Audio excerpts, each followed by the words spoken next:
George Washington, born on February 22, 1732, in Westmoreland County, Virginia, was an American soldier, statesman, and founding father who served as the first President of the United States from 1789 to 1797. His leadership during the American Revolutionary War and his role in the drafting of the United States Constitution have cemented his legacy as one of the most influential figures in American history. Early life and family background. George Washington was born into a family of moderate wealth, with his father, Augustine Washington, being a successful planter and businessman. Augustine had 2 marriages, and George was the first son of his second marriage to Mary Ball Washington. Augustine had acquired a vast amount of land and owned several plantations, which included tobacco farming. The Washington family belonged to the gentry, but they were not among the wealthiest or most influential in the Virginia colony. As a child, George was educated at home by private tutors. Although he did not receive the formal education typical of some of the other founding fathers, Washington was known to be diligent in his studies, particularly in mathematics, geography, and the rules of civility. The Washington family's standing in Virginia society gave George the opportunity to associate with influential individuals, which would later help him build political connections. In 1743, when George was just 11 years old, his father passed away. The death of Augustine Washington resulted in the family's estate being divided among his sons. George inherited Ferry Farm, a small property near Fredericksburg, Virginia. His elder half-brother, Lawrence Washington, became a significant figure in George's life, serving as a mentor and father figure. Lawrence was a successful and respected individual who had served in the British Navy, and his military background inspired George to seek a similar path. Early career and military experience. Washington's first venture into the world of work began as a surveyor. At the age of 16, he became a surveyor for the Virginia colony, acquiring practical experience in wilderness survival and mapmaking.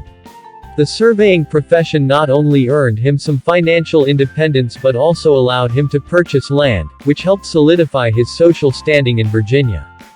In 1752, George's half-brother Lawrence died of tuberculosis, leaving Mount Vernon to George.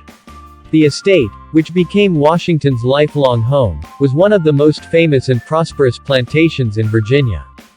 Washington's first foray into the military came during the French and Indian War, 1754-1763, the North American theater of the global conflict known as the 7 Years' War. As tensions between the British colonies and French forces escalated, Washington was appointed to deliver a message to French forces in the Ohio River Valley, warning them to withdraw from British territory. This mission was perilous, and though unsuccessful in its immediate goals, it marked the beginning of Washington's military career. Washington's next major assignment came in 1754 when he was given command of Virginia troops to defend British claims in the Ohio Valley. His troops were involved in skirmishes with French forces, including the Battle of Fort Necessity, where Washington's troops were defeated. Despite this early failure, Washington's conduct during the war earned him a reputation as a courageous leader. Over the next few years, he gained more experience fighting alongside British regulars, participating in battles such as the ill-fated Braddock Expedition of 1755.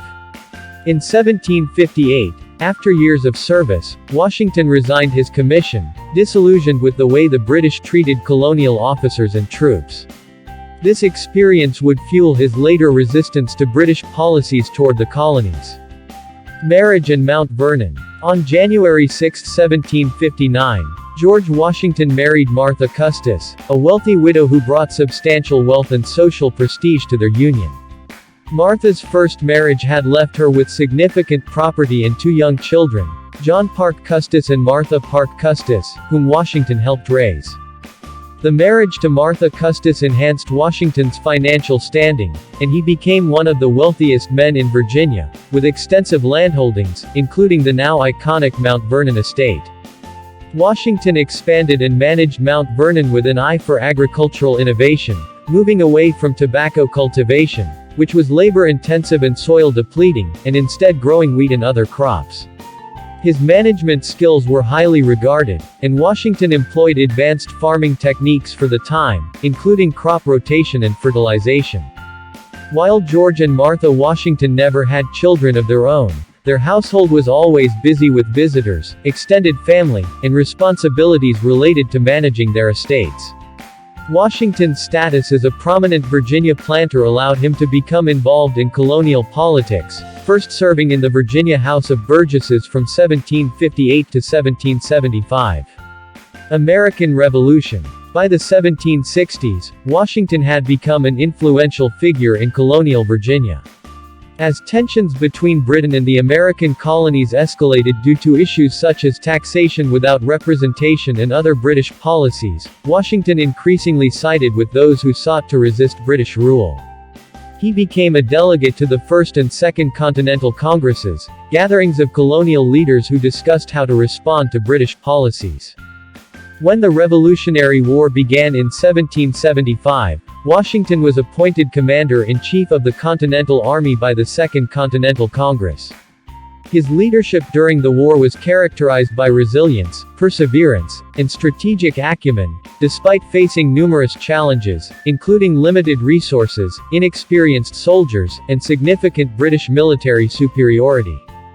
Washington's military strategy focused on avoiding large-scale confrontations with the British, opting instead for hit-and-run tactics and defensive strategies that preserved the Continental Army for prolonged warfare. His most famous early victory came in December 1776, when he crossed the icy Delaware River and led a surprise attack on Hessian forces at Trenton, New Jersey. This victory, followed by another at Princeton, reinvigorated the American cause. Throughout the war, Washington worked closely with the French, who eventually became critical allies. The French provided military assistance, including troops and a naval fleet, that helped turn the tide of the war in favor of the Americans. The war's culminating moment came in 1781 at the Siege of Yorktown, where Washington's forces, with French support, surrounded and forced the surrender of British General Lord Cornwallis. This victory effectively ended the war and secured American independence, which was formally recognized in the Treaty of Paris in 1783. Post-war and Constitutional Convention. After the Revolutionary War, Washington retired to Mount Vernon, intending to return to a quiet life of farming and managing his estate. However, the new nation faced significant challenges, including political instability, economic difficulties, and the weaknesses of the Articles of Confederation, the country's first governing document. In 1787, Washington was called back into public service to preside over the Constitutional Convention in Philadelphia. The convention's goal was to draft a new constitution to replace the Articles of Confederation and create a stronger central government. Washington's leadership and reputation lent legitimacy to the proceedings, and his presence helped forge consensus among the delegates. The U.S. Constitution, created during this convention, established the framework for the federal government and remains the supreme law of the United States. Washington was unanimously elected as the first President of the United States in 1789, a testament to the respect and trust he commanded from the American people. Presidency 1789–1797. Washington's presidency was a defining period in American history, as he set many precedents for the new office. His administration faced several challenges, including establishing a functioning federal government, managing the nation's finances, and navigating foreign relations. One of Washington's most significant achievements was the creation of the executive branch's cabinet. He appointed Alexander Hamilton as Secretary of the Treasury, Thomas Jefferson as Secretary of State, Henry Knox as Secretary of War, and Edmund Randolph as Attorney General. These men were among the brightest minds of the era, and Washington relied on their advice to shape domestic and foreign policy. Domestically, Washington supported Hamilton's financial plans to create a national bank, assume state debts, and implement tariffs to protect American industries. While these measures were controversial, particularly with Jefferson and other states' rights advocates, they helped stabilize the nation's economy and laid the groundwork for future growth. In foreign policy, Washington faced challenges from ongoing conflicts in Europe, particularly between Britain and France. His administration issued the Proclamation of Neutrality in 1793, keeping the United States out of the European wars, a decision that reflected Washington's belief that the young nation should avoid entangling alliances. However, the neutrality policy was met with criticism, particularly from Jeffersonian Republicans, who favored support for France. Washington also presided over the suppression of domestic unrest, most notably during the Whiskey Rebellion in 1794. Farmers in western Pennsylvania protested attacks on whiskey, leading to violent uprisings. Washington led a militia force to quell the rebellion, demonstrating the federal government's authority to enforce the law. Farewell address and retirement. In 1796, Washington made the decision to step down after 2 terms in office, establishing the precedent that U.S. presidents should not seek more than 2 terms. In his farewell address, published in newspapers across the country, Washington warned the nation about the dangers of political parties and foreign alliances. His address, widely regarded as a masterpiece of political philosophy, continues to influence American politics. Washington retired to Mount Vernon in 1797, where he returned to farming and continued to manage his estate. However, he remained involved in public life to some extent, particularly in the realm of military affairs, as tensions with France led to fears of war. Death and legacy. George Washington passed away on December 14, 1799, at Mount Vernon after contracting a throat infection. His death was mourned across the United States and internationally. Washington's legacy as the father of his country is unparalleled. He is remembered for his leadership during the Revolution, his role in shaping the Constitution, and his establishment of many precedents that have defined the U.S. presidency.